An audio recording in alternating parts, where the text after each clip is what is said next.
Pohorsko strmino, ki naj bi ta konec tedna gostila Zlato lisico, si je danes ogledal Markus Mayr.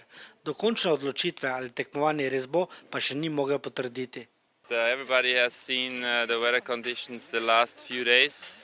I was quite surprised that there is so much snow left already. If you go up with the gondola, you see nothing, and the race course itself has really good snow, a lot of snow, which for sure is not raceable now.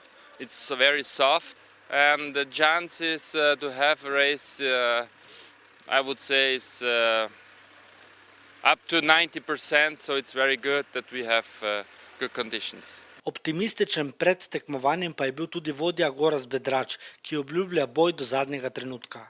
Ta trenutek težko rečemo, kakšni bodo dejanski postopki za zagotovitev čim boljšega stanja na progi.